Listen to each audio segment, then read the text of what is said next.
नमस्कार बंधुरा एसएस दास किचेने आपनादेर सकलके स्वागतम। आशा करी आपनाराओ भालो आछेन, आपनादेर आशीर्वादे आमिओ भालो आछि। आज निये चले एसेछि डिम बेगुनेर रेसिपि। निये निয়েছি একটা বেগুন। ডিম आलू बेगुन दिए এই রেসিপি বানালে একতলা ভাত নিমিষেই শেষ হয়ে যাবে। এই রেসিপি ভাত রুটি লুচি পরোটার সাথে খেতে খুব ভালো লাগে। আপনি যার সাথেই খান না কেন খেতে খুব ভালো লাগবে। ওভেনে কড়াই বসিয়ে দিয়ে দিলাম সরষের তেল, দিয়ে দেব আলুগুলোকে, দিয়ে দেব 1 টিস্পুন লবণ, দিয়ে দেব 1 টিস্পুন হলুদ গুঁড়ো, দিয়ে ভালোভাবে নেড়ে চেড়ে হালকা লাল করে আলুগুলোকে ভেজে তুলে নেব।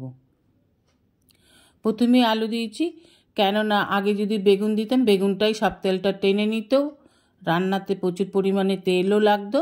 এই জন্য আগে আলুটাকে ভেজে নিলাম। ওই তেলেই দিয়ে দিলাম বেগুনগুলোকে হালকা হাতে নেড়ে চেড়ে নিয়ে দিয়ে দেব 1 টিস্পুন লবণ। লবণ দিলে বেগুনটা খুব তাড়াতাড়ি নরম হয়ে যাবে। বেগুনটাকে নেড়ে চেড়ে দিয়ে ঢাকা দিয়ে দিয়ে নরম করে ভেজে নেব। ঢাকা দিলে বেগুন খুব তাড়াতাড়ি নরম হয়ে যায়, তেলও কম লাগে, তাই ঢাকা দিয়ে বেগুনগুলোকে ভেজে নিলাম। দেখুন হয়ে গেছে নরম, এবার তুলে নেব। এবার এই কড়াইতেই দিয়ে দিলাম আর একটু তেল, দিয়ে দেব পেঁয়াজ কুচি, পেঁয়াজ কুচি দিয়ে একটু নেড়ে চেড়ে নিয়ে দিয়ে দেব 1 টিস্পুন লবণ। লবণ দিলে পেঁয়াজগুলো খুব তাড়াতাড়ি নরম হয়ে যাবে। পেঁয়াজগুলোকে হালকা ব্রাউন করে ভেজে নিয়ে দিয়ে দিলাম একটা ডিম ফাটিয়ে। আমি এখানে একটা ডিম দিলাম, আপনারা এখানে 2-3টে ডিমই দিতে পারেন। আমার এখানে একটা ডিম ছিল আজকে, আমি আজকে একটা ডিমই দিলাম। ডিমটাকে ভালো করে নেড়ে নেড়ে ভুজিয়া করে নিতে হবে।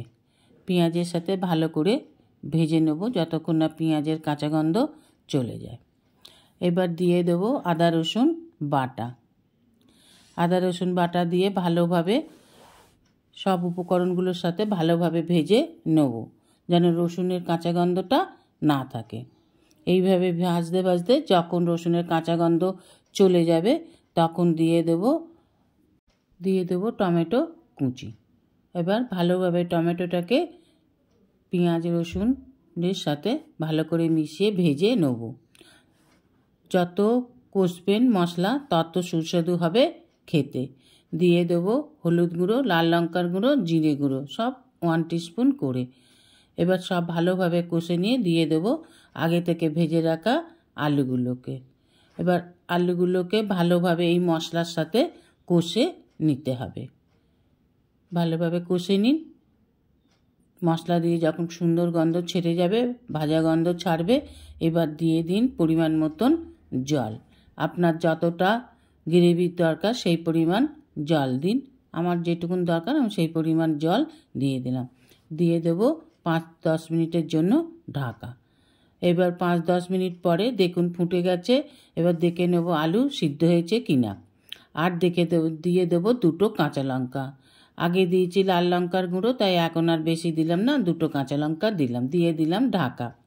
2-3 মিনিট ফুটে গেলে ঢাকা খুলে একটু নেড়ে চেড়ে নিয়ে লবণটা টেস্ট করে নিতে হবে। আমি এখন আর লবণ দিইনি, কারণ বেগুন ভেজেছি আলু ভেজেছি সবেতেই আমি লবণ দিয়েই ভেজেছি, তাই লবণ আর দিলাম না। লবণ দিলে বেশি হয়ে যাবে। আমার এখানে লবণটা ঠিকই আছে। এবার দিয়ে দেব ধনেপাতা কুচি, দিয়ে দেব 1 টিস্পুন গরম মশলা গুঁড়ো। ভালোভাবে নেড়ে চেড়ে সব উপকরণগুলোকে মিশিয়ে নিয়ে দিয়ে দেব বেগুনটা সবার শেষে দিলে কি হবে, বেগুনটা গলে যাবে না। 2 মিনিট স্ট্যান্ডিং সময় রেখে দিয়ে নামিয়ে নিলেই তৈরি ডিম বেগুনের দারুণ টেস্টি মুখরোচক রেসিপি। আপনাদের দেখিয়ে দিচ্ছি। দেখুন বেগুন কিন্তু একটুও গলেনি, যেমন সাইজের আমি কেটে দিয়েছি ঠিক সেরকমই আছে। ভিডিওটি ভালো লাগলে অবশ্যই একটা লাইক কমেন্ট সাবস্ক্রাইব করার অনুরোধ রইল। পাশে থাকা বেল আইকনটিতে ক্লিক করে দেবেন নিউ ভিডিওর আপডেট পাওয়ার জন্য। সবাই ভালো থাকবেন।